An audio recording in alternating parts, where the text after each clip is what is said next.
KPM. Salam sejahtera, berjumpa kita sekali lagi dalam rancangan Minda Juara. Saya Aruna dan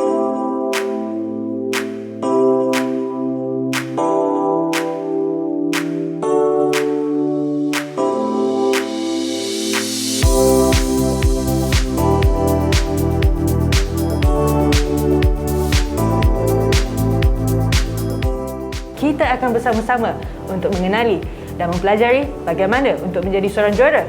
Bukan sahaja dari segi fizikal, tetapi juga dari segi minda anda.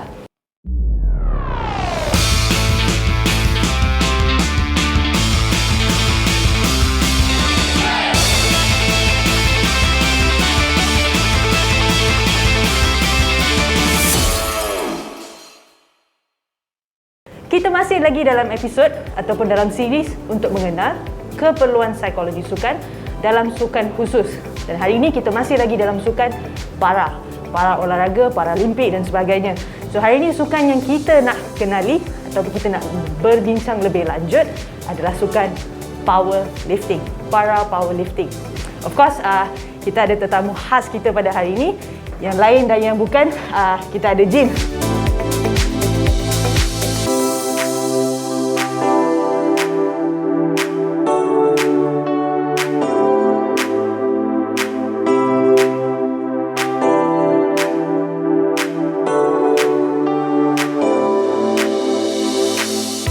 So hari ini kita bincang lebih pasal para powerlifting. Okay, so apa itu para powerlifting? So dalam para powerlifting, dia actually mengikut weight category. So dia ikut berat badan. So dia sangat straightforward. Apa berat badan you have, then you akan masuk ke dalam kategori yang mana. So kalau untuk adik-adik, powerlifting sebenarnya agak berat. Betul tak? Kalau kau tanya apa tu powerlifting kan? Powerlifting tu sebenarnya agak berat, tetapi dengan mereka yang mempunyai kurang keupayaan sebenarnya. So kalau tadi Jin dah kata dia ada kategori masing-masing kan? So kalau kategori masing-masing, boleh ceritakan sikit lagi tak apa tu kategori? So apa perbezaan Olympic lifting dengan para powerlifting? Ada beza tu. Ada beza. Angkat berat dengan powerlifting yang tak sama. Okay. Angkat berat ialah you kena angkat dari yang lantai ke atas. Tapi untuk powerlifting kan, you kena baring kat satu bench. So kalau yang macam selalunya kalau kita pergi gym tu macam kita buat bench press lah. Betul kan? Kalau macam powerlifting tu angkat berat tu daripada bawah, tapi yang ni daripada bench press. Okay, right, interesting. Okay. So dia ada banyak rules and regulations. So sebelum kita nak tahu apa yang kita bersaing, kita kena tahu apa rules itu dalam game, dalam pertandingan yang kita akan join. So yang para powerlifting kan, you kena jaga berat badan. Okay, right. So kalau apa kategori-kategori dia sebelum kita nak pergi kepada penjagaan dan sebagainya? Berapa kilo ataupun ada tak kategori-kategori mengikut berat badan dia dan macam mana? So actually untuk para powerlifting kan, dia sangat straightforward. So dia ada under 47, under 65, under 72. So ada 3 kategori ni sahaja je lah? Dia ada banyak. So boleh sampai 107. Okay. So maksudnya janji kita kena tahu kategori mana yang kita berada lah. Right. Okay. So you kalau untuk strategi game lah, kalau yang kategori ini ada banyak persaingan. So macam mana you nak lower down your category atau up category. So yang ini selalu akan berlaku dalam macam combat sport atau yang sukan-sukan yang melibatkan berat badan. Betul. Ni selalu adalah kita nak tahu sama ada kalau masuk dalam kategori ni maksudnya persaingan dia kuat. So saya nak kurangkan berat badan sikit, saya nak tinggikan berat badan saya sikit dan sebagainya, ataupun tambah berat badan nak tinggi pula. Teringat macam saya je pula asyik tinggi kan, tambah berat badan dan sebagainya. So yes, interesting untuk nak tahu pasal powerlifting ni kan. Tak apa, selepas ni kita nak tahu lebih lanjut dan ada banyak kejayaan yang sebenarnya kita dah capai dalam para powerlifting ni. So jangan ke mana-mana.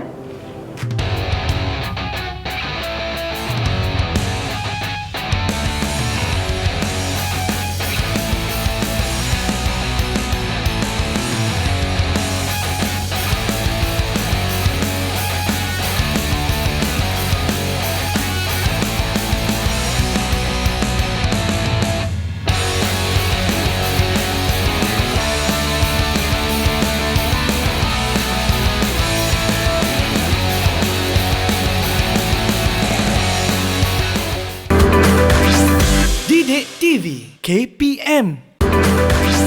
Didik TV KPM. Okey, tadi kita dah tengok apa itu para powerlifting dan sebagainya. Saya pasti ada banyak lagi rahsia-rahsia di dalam tu kan. So apa lagi yang kita perlu tahu pasal para powerlifting ni? Para powerlifting, Ya, okey. dia ada, so kita kena tahu apa yang itu good lift dengan no lift. So yang itu good lift, dia ada tiga orang, dia akan duduk, 3 juri. So satu juri kat belakang, so belakang atlet yang akan bersembah buat angkatan tu lah. Angkatan itu. Okay, so yang satu lagi akan berada di sebelah kiri. Seorang lagi kanan lah. Okey, ini Betul. macam dah full guard lah. Full guard. So dia ada tiga macam flag atau kita kata 3 light. So okey. dia satu, kalau light dia you clear semua, then dia akan light warna putih. Maksudnya juri yang tiga-tiga juri ni kena angkat Bendera putih. Bendera putih. Kalau seorang angkat bendera merah? Kalau seorang angkat bendera merah, itu masih consider as good lift. Maksudnya masih lagi dalam permainan lah. Masih lagi angkatan kita masih dikira. Okey. So kalau 2 orang angkat bendera merah, then consider no lift. No lift. So dalam para powerlifting ni ada berapa angkatan sebenarnya untuk yang kita nak? Maksudnya dalam pertandingan tu ada berapa angkatan? Angkatan ada 3. Okey. 3 percubaan lah. 3 percubaan saja. 3 attempt kita kata. So yang kalau first attempt you tak clear, second attempt you boleh choose untuk attempt yang sama ke atau you nak tukar weight. Contohnya ke macam atas. kalau kita ambil saya kata attempt pertama saya adalah 150. So kalau yang angkatan pertama saya tu mungkin saya dapat 2 bendera merah. So jadinya saya boleh cuba untuk nak buat yang kedua tu dengan 150 ataupun nak kurangkan pun boleh lah. Tak boleh kurangkan, hanya boleh ke atas saja. So maksudnya sangat penting lah kita punya angkatan yang pertama tu sangat penting lah. Kita kena tahu ukur baju di badan sendiri ni lah. Kalau tiba-tiba kita excited, boleh ni nak tambah lagi 10 kilo, terus tak boleh nak buat apa dah kan. Yang itu juga game, strategi game. Sebab kalau you dah attempt satu kan, you dah clear. Kalau kita kata yang atlet itu dah clear, then second attempt you akan fight dengan yang lain. Apa yang dia akan tulis, saya nak fight dengan dia. So ini bukan hanya sekadar angkatan saja. Sebenarnya dia macam banyak main game sebenarnya kan. Main game kita kata kalau dia ni lebih kurang, kita kena tahu opponent kita punya kekuatan supaya kita boleh letak nombor bersesuaian lah. Betul. So yang itu light juga dia akan nyalakan yang hijau juga untuk macam clear. Okey. Sebab yang terbaru ni macam kita tengok daripada Bonnie kan. Bila dia pecah rekod di World Championship. Betul. So itu saya rasa itu adalah antara kali pertama sebenarnya saya dapat tengok bersama-sama dengan Jin. Saya pun excited bila kita angkat, kita kata ini bukan clean punya angkatan kan. Dia mesti ada tangan tersengit sikit dan sebagainya. Macam berdebar-debar menunggu, walaupun dia dah berjaya angkat tapi berdebar-debar menunggu dapat tak green light tu sebenarnya. Walaupun yang powerlifting dia macam pertandingan yang sama juga, tapi dalam angkatan yang daripada negara yang tak sama, angkatan tak sama. Dia strategi dia macam mana dia angkatkan, yang itu dia punya posisi tak sama. Maksudnya tak boleh sengit sebelah lah. Mesti memang betul-betul kena dua-dua pun kena naik dalam degree yang sama lah. So for the first one, kenapa ada no lift? So yang pertama kita punya badan. So kalau you dah angkat kan, you punya badan, you punya kepala dengan you punya dia punya bahagian hip hip. So you tak boleh lift your area. Maksudnya badan memang kena intact dekat kursi tu lah. Bench press tu maksudnya. Saya tak boleh lift up, tak boleh macam gerak ke sini ke sana. So kita sebenarnya yang orang-orang biasa yang selalu kita tengok ni, dia jadi macam kita tengok angkatan je sebenarnya, tapi dia ada banyak lagi ciri-ciri lain yang kita tengok. So untuk tangan, so yang kedua untuk tangan. So kalau tangan you kena full lift, you kena lock. So dia tak boleh sengit-sengit lah. Dia tak boleh sengit-sengit. Kalau you nak macam kadang-kala untuk para kan ada sebelah yang lebih weak sikit. Untuk able pun sama. Ada bahagian badan yang lebih lemah sikit. So you akan ada mungkin yang ini dah lock, yang ini tak lock. So mungkin yang ini tak ada good lift. Okay, alright. So kalau macam Bonnie ni, dia yang terbaru ni pun dia pecah rekod 230 kilo untuk World Championship sebenarnya. Kat Dubai. Dubai, alright, okay. So boleh cerita sikit tak apa keperluan psikologi sukan yang berlaku dekat situ, ataupun apa yang kriteria-kriteria sebagai Jin sebagai psikologi sukan untuk dia, pegawai psikologi sukan ni nampak yang sebenarnya kenapa Bonnie boleh memecah rekod pada waktu itu? So actually Bonnie dah attempt world record ini dekat Bangkok, tapi dia fail. Maksudnya no good leave lah. No good leave. Okay, Tapi dia masih champion lah kat Bangkok. So untuk kat Dubai, dia try again untuk leave world record attempt. Dan dia sukses. Okay. So apa kriteria psikologi yang dia nampak sebenarnya daripada Bonnie ni sebenarnya? Sebab sebenarnya kita orang pun selalu berborak kan. So interesting sebenarnya nak tahu macam mana atlet tu sendiri menangani keperluan-keperluan mereka, dan sebagai macam Bonnie pun sebenarnya dia ada kriteria dia sendiri daripada segi fizikal dia dan sebagainya. So apa yang Jim boleh nampak daripada situ sebenarnya? Actually kalau dari psychology wise, I see Bonnie dia sangat mempunyai keyakinan diri yang sangat tinggi. Betul-betul. Sebab saya pun selalu nampak dia pun he look like a different man sebenarnya kan. He look like a different man. He believe in himself.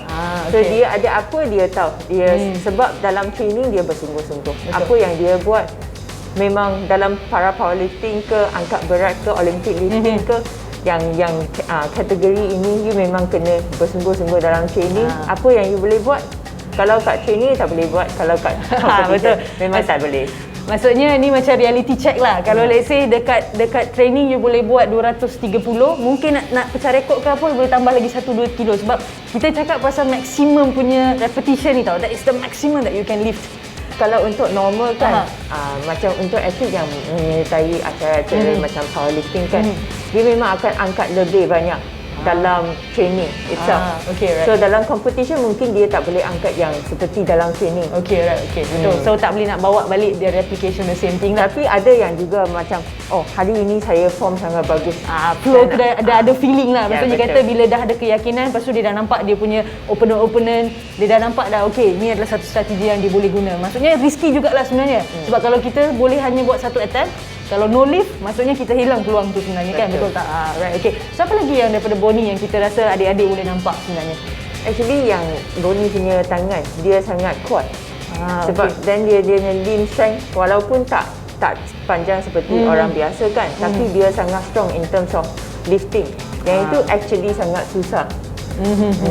So maksudnya untuk atlet-atlet para sebenarnya kita nak memahami kekuatan dia ataupun kekuatan mereka di mana daripada segi fizikal juga. Sebab sebenarnya fizikal mereka ada kelebihan dan kekurangannya tersendiri, betul tak? So bila kita sebagai seorang pegawai dan sebagainya ataupun daripada pihak TID dan sebagainya, bila kita dapat kenal pasti atlet-atlet ini boleh diletak di mana-mana ataupun sukan yang bersesuaian dengan dia orang, secara tak langsung sebenarnya keyakinan diri itu akan naik. Betul tak? Sebab saya nampak Bonnie sebab dia tahu apa kekuatan dia dan dia tahu yang di mana yang dia boleh menggunakan kekuatan dia dengan sebaik mungkin. Itu yang keyakinan yang kita nampak adalah keyakinan tu boleh. Dia kena ada badan yang sesuai dengan sport yang dia buat. So especially dalam sukan para ni sebenarnya, sebab kita dah tahu dah para ni dia memerlukan lebih keyakinan diri sebab as we know, dia orang bukan seperti yang able yang biasa. Tetapi dengan ada ciri-ciri ini sebenarnya keyakinan mereka akan bertambah dengan lebih baik, betul tak? Betul. Right, okay. Tapi jangan pergi ke mana-mana adik. Lepas ni kita nak tahu lebih lanjut tentang apa keperluan yang lebih mendalam untuk adik-adik nak tahu untuk dalam sukan para powerlifting.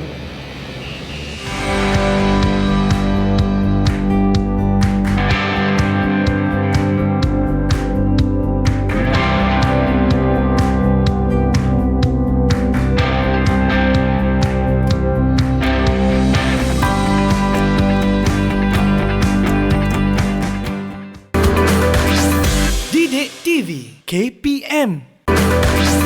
Didik TV KPM.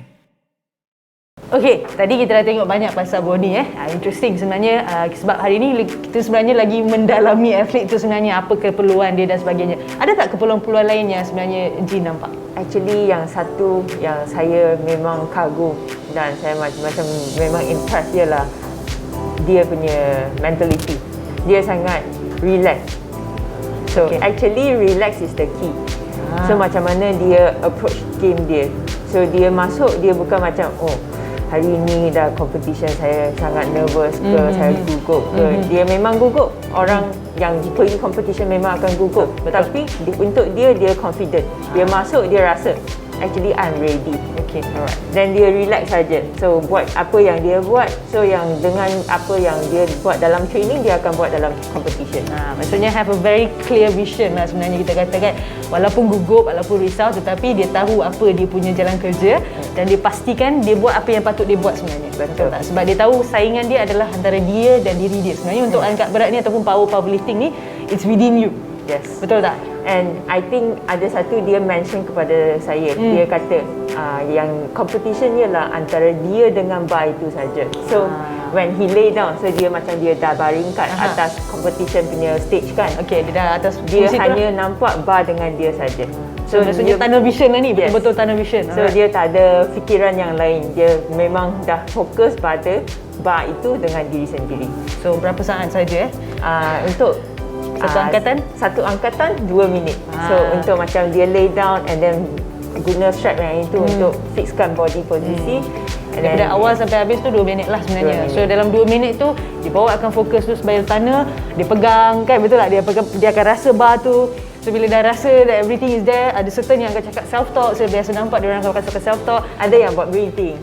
Dia tak breathing. So this is the technique that di masa yang di mana 2 minit tu lah sebenarnya sangat crucial, betul tak? Betul. So Jin, kita dah cerita banyak pasal Bonnie kan. So apakah keperluan psikologi sukan ni yang secara khusus kita boleh cakap untuk powerlifting ni sebenarnya, para powerlifting?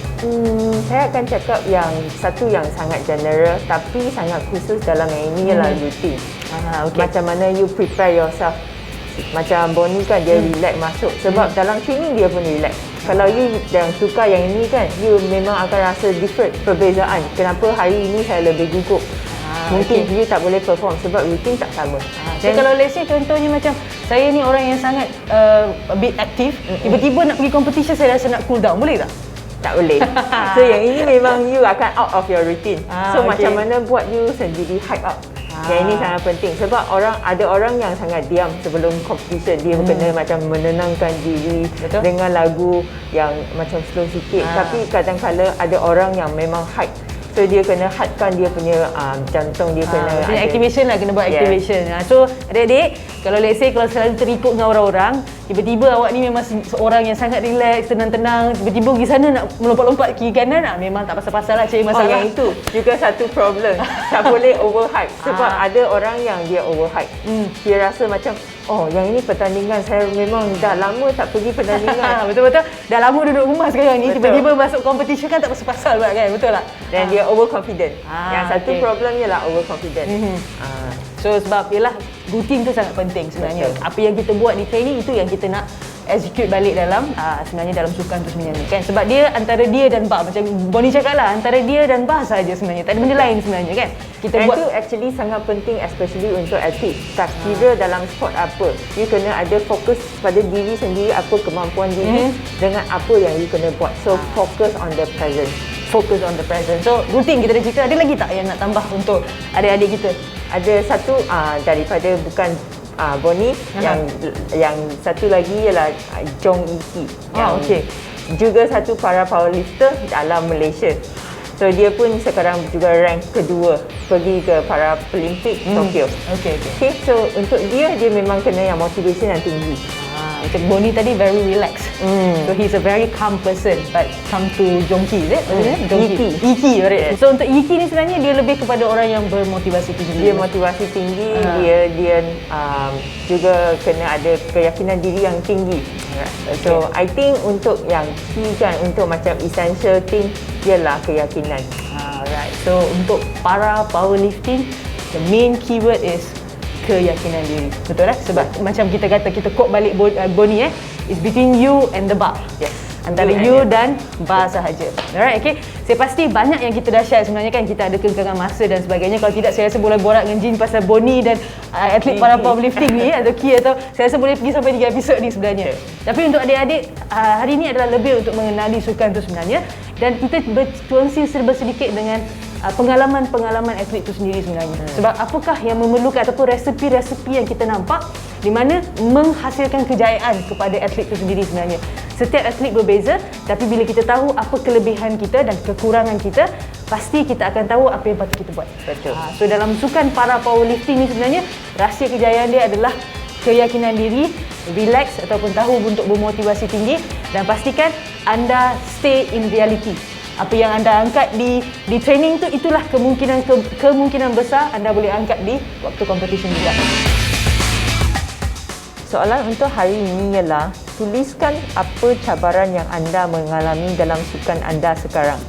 Seterusnya, sila berikan 2 cara untuk menyelesaikan masalah anda dengan menggunakan ilmu yang anda belajari dari program Minda Juara ini. Kita akan jumpa Jin lebih banyak lagi selepas ini sebab banyak yang kita boleh borak dan banyak yang kita boleh berkongsi ilmu dengan adik-adik. So sehingga kita berjumpa di episod akan datang. Saya Aruna dan ini Jin. Ini Minda Juara.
Didik TV KPM